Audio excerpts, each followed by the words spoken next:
She was a teenage queen, married to one of the most powerful kings in history. But what happened to Catherine Howard in the days before her execution was so horrifying. Many historians believe death was the least painful part of her story. This is not just an execution tale, this is psychological torture, betrayal, and a slow destruction of a young life that never stood a chance. Catherine Howard entered the English court as a symbol of youth, beauty, and hope. As the fifth wife of Henry VIII, she was expected to bring joy back into a court still haunted by previous queens' fates. But beneath the glittering gowns and royal celebrations, Catherine was deeply unprepared for the dangerous political world she had stepped into. She was likely a teenager, some historians believe as young as 17, thrust into a marriage with a king who was nearly 50, paranoid, and increasingly volatile. At first, Henry adored her, calling her his rose without a thorn. Yet this affection quickly turned into suspicion, control, and eventual cruelty. What followed wasn't just a fall from grace, it was a systematic unraveling of her identity, dignity, and safety. Catherine's story begins like a fairy tale but slowly transforms into something far darker. The palace that once celebrated her beauty became a cage filled with watchful eyes and whispered accusations. And as rumors began to surface about her past, Catherine unknowingly stepped into a nightmare that would strip her of everything: her crown, her voice, and eventually, her life. Before becoming queen, Catherine lived a relatively unstructured life in the household of her step-grandmother, the Dowager Duchess of Norfolk. This environment lacked strict supervision, allowing relationships and inappropriate interactions to form, details that would later be weaponized against her.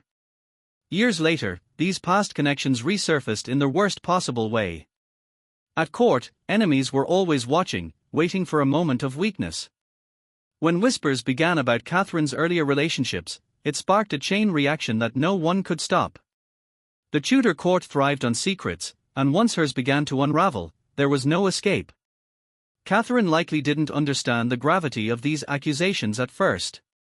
In her world, these may have been youthful mistakes, but in Henry's court, they were seen as treason.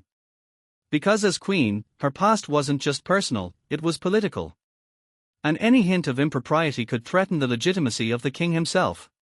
What made this worse was that Catherine had no real allies strong enough to protect her. As suspicion turned into investigation, she was isolated, interrogated, and psychologically cornered.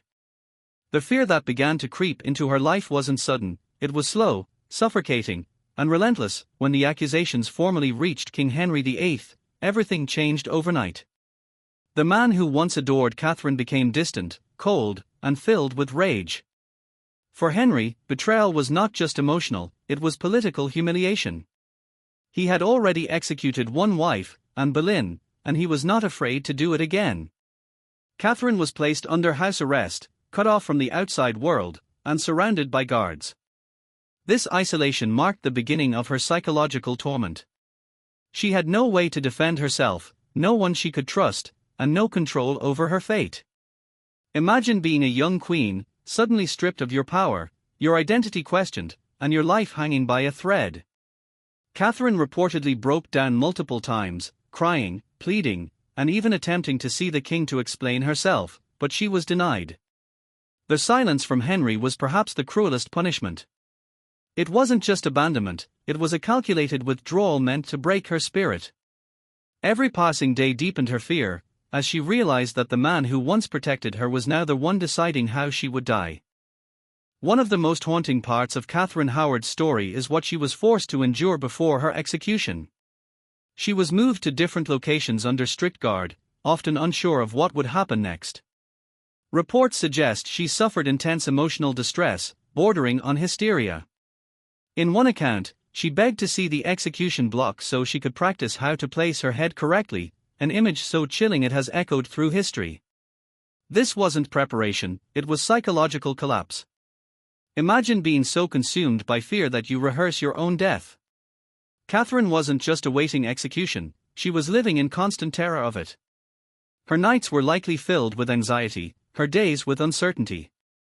No comfort, no reassurance, only the ticking clock of inevitable death. And yet, the most painful part may not have been the fear of dying, but the realization that she had been completely abandoned. No royal dignity remained. No love. No mercy. As her trial approached, Catherine had little understanding of the legal process she was caught in. Unlike modern trials, Tudor justice was swift and unforgiving, especially when it involved the king's honor. Parliament passed a bill of attainder, meaning she was condemned without a formal trial. This stripped her of any chance to defend herself. It was a political execution disguised as justice.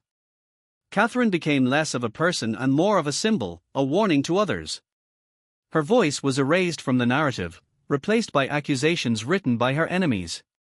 This level of powerlessness is what made her situation worse than death. She wasn't just losing her life, she was losing her truth. History would remember her as either naive or immoral, but rarely as a victim of a brutal system. And in those final days, Catherine likely understood that her story would never be told from her perspective. That realization alone could break anyone. The emotional isolation Catherine endured cannot be overstated. She was denied meaningful contact with friends or family, and even her servants were limited. Human connection, something we all rely on, was taken away from her completely. This type of isolation is known to cause severe psychological distress, even in modern times. For Catherine, it must have felt like being erased while still alive. Her identity as queen, as a woman, even as a human being, was slowly stripped away. She was no longer addressed with respect, no longer treated with dignity. Instead, she became the accused, the traitor, the condemned. This transformation was not just external, it began to affect her internally as well. Fear turned into despair, and despair into resignation. By the time her execution date was finalized, Catherine may have already felt as though she had died in every way that mattered. On the night before her execution, Catherine reportedly remained calm, but not because she was at peace. It was likely the calm of exhaustion, the stillness that comes after days of relentless fear. Some accounts say she spent hours in prayer, seeking forgiveness and strength. Religion was one of the few comforts available to her. Yet even in prayer, there must have been questions. Why her? Why this fate? Her youth makes the story even more tragic. Catherine wasn't a seasoned political player, she was a girl caught in a system designed to destroy anyone who made a mistake. That night, she wasn't just preparing for death, she was coming to terms with the life she never got to live. The morning of her execution was cold and silent. Catherine was escorted to the scaffold at the Tower of London, where a small crowd had gathered. Unlike public executions, this one was private, perhaps to preserve what little royal dignity remained. She wore simple clothing, far removed from the luxurious gowns she once wore as queen. As she approached the block, witnesses described her as composed, even graceful. But behind that composure was unimaginable fear. She gave a short speech, acknowledging her fate and asking for forgiveness. Then, in a final act of courage, or perhaps surrender, she placed her head on the block.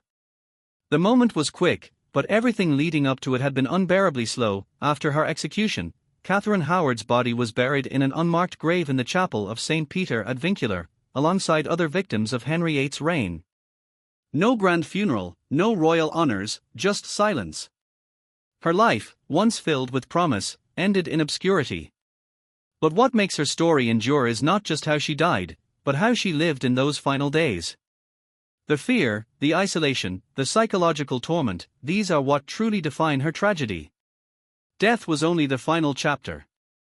The real suffering happened long before the blade fell. Today, Catherine Howard's story serves as a powerful reminder of how history often overlooks the human side of political events. She wasn't just a queen or a scandal, she was a young girl caught in a ruthless system. Her story forces us to ask difficult questions about power, justice, and empathy. Was she guilty, or was she a victim of circumstance? Perhaps both. But one thing is clear, what she endured before her execution was a slow, painful unraveling that no one deserves. And in that sense, her story is not just history, it's a warning.